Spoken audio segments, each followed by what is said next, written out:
Hello guys! Welcome once again to Becoming Canadian. Another day, another opportunity na naman ang hatid ng vlog ko na to sa inyo. Nag-share ako sa inyo ng mga nakaraang vlog sa mga job opportunities na pwede nyong applyan as factory workers or as a production worker dito sa Canada. Agency hiring and direct hiring. Ngayon, ang ibibigay kong opportunity sa inyo ngayon ay ang machine operators. Alam nyo guys, ang daming nagme-message ng mga machine operator. Alam nyo, iba-iba rin ang klase ng machine operator. May nag-ooperate sa food and beverage, meron din nag-ooperate sa electrical manufacturing, at meron din sa mga production ng mga plastic furniture. Ngayon, ang ihahatid ko sa inyo ay dalawang paraan kung paano kayo makapag-apply as machine operator. Ang agency hiring at ang direct hiring ng machine operators. Unahin natin ang agency hiring dahil yung iba ayaw mag-direct dahil nahihirapan sa process, mas gusto nila yung mag-agency at ang kasi may benefits din pag nag-agency kayo, lalo na kung manggagaling kayo dito sa Pinas. May mag-aasikaso na ng inyong OEC or Overseas Employment Certificate na kailangan bago kayo makaalis sa Pinas. Ang tinutukoy ko sa inyong agency ay ang Industrial Personnel and Management Services Incorporated o ang tinatawag na IPAMS. Katulad nung sinabi ko nung nakaraan sa inyo sa video ko, iyan ay may partner na agency dito sa Canada, ang RM Recruitment International. So sila ay maraming napapaalis na mga Pilipino papunta dito sa Canada. Ito ang kanilang hinahanap ngayon para papunta sa Canada. Ang hinahanap nila ngayon ay ang experienced machine operators para sa manufacturing company ng plastic furniture dito sa Canada. So parang na-imagine ko na ito ay parang gumagawa ng mga monoblock chairs, yung mga plastic na mga furniture. So, guys, ang qualification, nag-accept sila ng high school graduate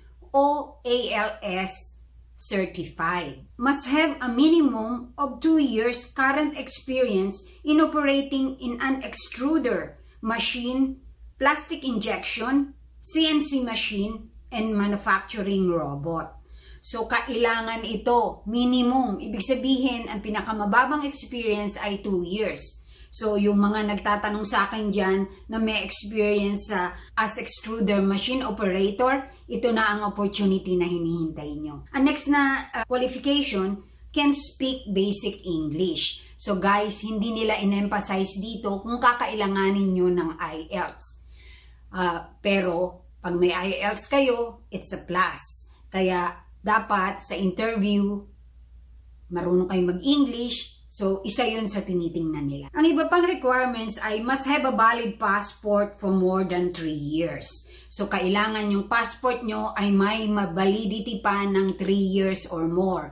Pag mababa sa 3 years, hindi nila i-accept. Kasi alam nyo guys, ito ay under the Temporary Foreign Worker Program and usually, ang duration ng employment ng TFW ay 2 years. Kaya humihingi sila ng 3 years or more kasi nga naman ipaprocess pa yun bago pa kayo makaalis, tapos 2 years pa yung contract nyo, kaya 3 years pataas ang hinihingi nila. Kailangan din may NBI clearance ka, valid for at least 1 year, na walang derogatory record o no record on file. Kailangan yung NBI nyo bago para maging valid pa po another year at wala kayong nakalagay, walang remarks doon. SSS Employment History. Ito hinihingi ito lagi ng agency kasi ito ay isang alternative proof na totoo kang nagtrabaho sa employer na yon.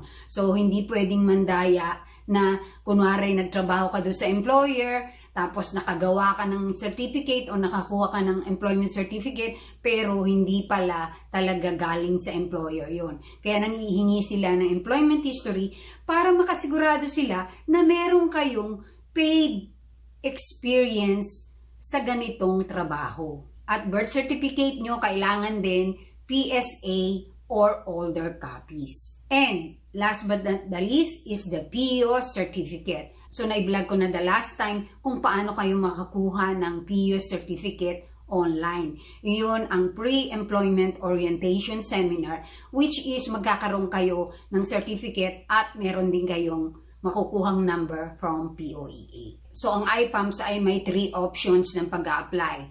Pwede kayong pumunta sa kanilang website and apply using the job seekers page. At pwede rin nyo ring i-download yung IPAMS mobile app nila at pwede na rin kayo doon mag-apply. At pwede rin kayo mag-email ng resume sa link na to kasama ng initial requirements. Ilalagay nyo lang ang pangalan nyo, ang subject ng email nyo, pangalan nyo, /outdoor. Kasi ang company na naghahanap nito ay ang gumagawa ng mga plastic outdoor furniture dito sa Canada. Ang next na agency-based job opportunities nasa IPAMS din ay ang machine operators din, different operators. Ayan, nakalagay, CNC machine operators, mechanical drops person, fabrication fitters, milling machine operators, plating line operators, rubber mold press operators, sandblast machine operators, torch machine operators. So guys, kung ang mga experience niyo nagpo-fall sa mga job positions na to, this is the right opportunity for you. So ang naghahanap naman ay ang ISO certified na supplier ng mga waves guide component at subsystems ng telecommunication, satellite and wireless communication. So yan naman ang company na naghahanap dito sa Canada. Ang qualifications pareho rin, high school graduate or ALS certified. Ito naman minimum of 3 years of actual experience sa mga position na to. So minimum, ibig sabihin yun na ang pinakamababa nilang i-accept. So guys, like I always said, ang agency mahigpit sa experience. Talagang kung 1 year experience lang hinahanap sa Canada, maghahanap sila ng mas mataas doon sa hinahanap na experience. At can speak basic English language. Pero as usual, priority pa rin. Yung may IELTS na, is a plus. And the same, must have valid passport for at least 3 years, NBI valid for 1 year without derogatory record, birth certificate at PIUS certificate din. Ang option ng pag-a-apply ay nabanggit ko na kanina, yung 3 option nila. So, kung hindi kayo pasok sa mga qualification na to, wag na kayo mag-aksayang mag-apply at hindi kayo i-entertain ng agency. And as usual, ang IPAMS, hindi sila nag-charge ng fee, no placement fee, no salary deduction, no processing fee. Ngayon, pumunta naman tayo sa direct hiring ng mga machine operators. Ito ay makikita nyo sa Job Bank of Canada, which is ang link ay nasa description din ng video na to. So guys, ang una ay production machine operator. Sa electrical equipment manufacturing naman ito. May nagtatanong sa akin yung mga sa semiconductor ba raw machine operator ay kung meron sa Canada. Hindi ako sigurado. Sabi ko nga hindi ako sigurado at wala pa akong alam. Pero for sure, based doon sa advertisement ng IPAMS regarding telecommunications and wireless communication na naghanap ng machine operator. So, I guess meron nga dito sa Canada. At ito na ang opportunity hinihintay nyo. Ang next ay ang production machine operator. Ito direct hire to from Job Bank. Electrical equipment manufacturing naman. So, ito ay sa Spring Hill, Nova Scotia. $18.92 ang hourly. So, nangangailangan sila ng 5 vacancies. Ang job requirement ay ang English language, ang education ay kung may certificate or diploma kayo na related sa job position na to, or equivalent experience which is 2 years to less than 3 years. Who can apply to this job? The employer accept application from Canadian citizens and permanent residents. Of course, they are always the priority. Kung may mag-apply na Canadians and residents, syempre sila ang unang i-hire bago ang other candidates with or without a valid Canadian work permit. I-email nyo lang ito pwede rin kayong mag-direct apply through JobBank. Kung meron kayong profile sa JobBank, email nyo hire.suret@gmail.com. Or pwede kayong mag-apply online sa mismong company, ang rollsbattery.com. Ito ay naka-advertise until September 4. Dapat bago mag-September 4, mag-submit na kayo ng resume. Ang next na opportunity ay extrusion machine operator, plastic manufacturing. So, ito ay yung katulad ng hinahanap din ng IPAMS, pero ito ay direct hire from JobBank. So, ito ay sa Mississauga, Ontario.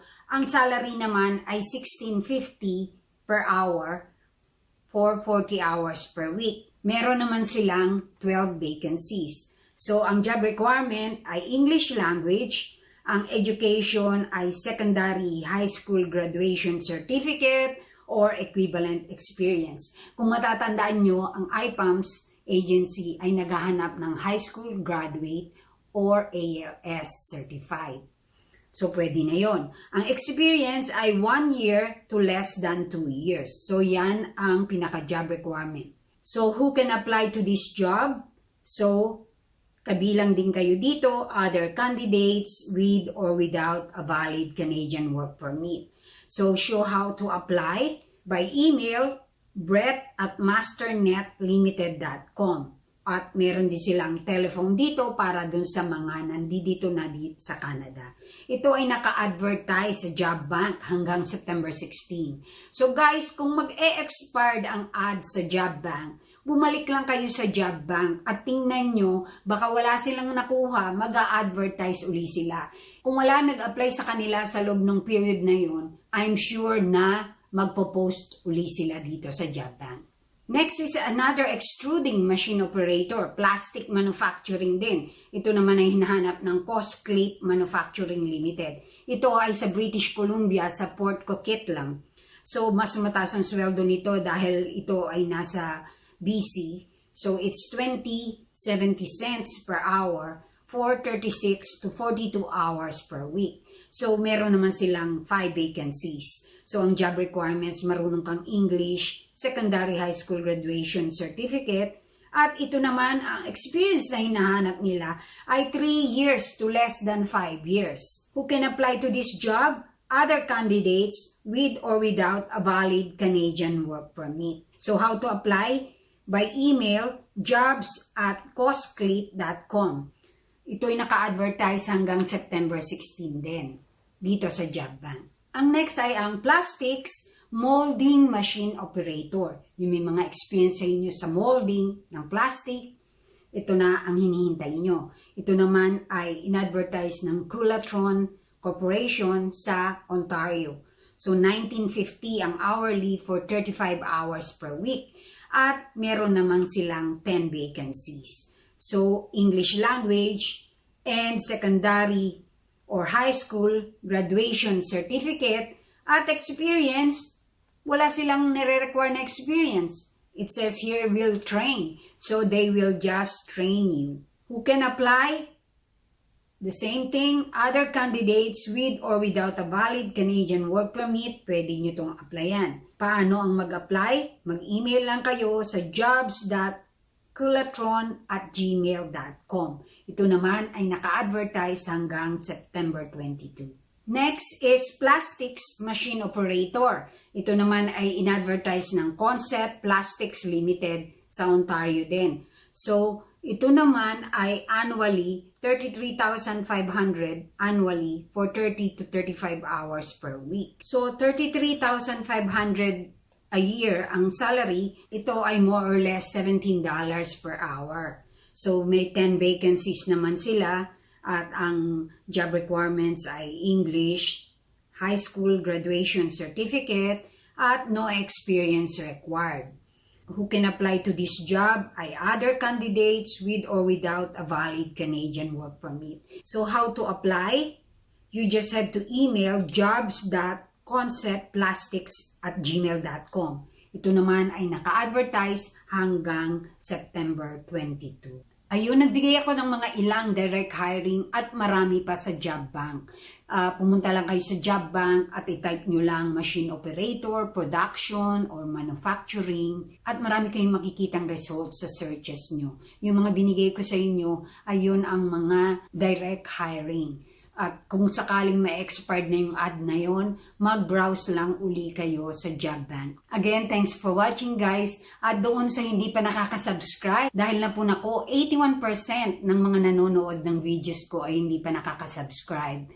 Mag-subscribe na kayo para hindi kayo mahirapang hanapin ang video ko na related sa topic na gusto nyong malaman about Canada job opportunities and Canada immigration. At the same time, pag nag-subscribe kayo, paklik na lang ang notification bell para lagi kayong ma-notify kung meron akong mga ganitong bagong video. Stay safe guys and God bless to all of you.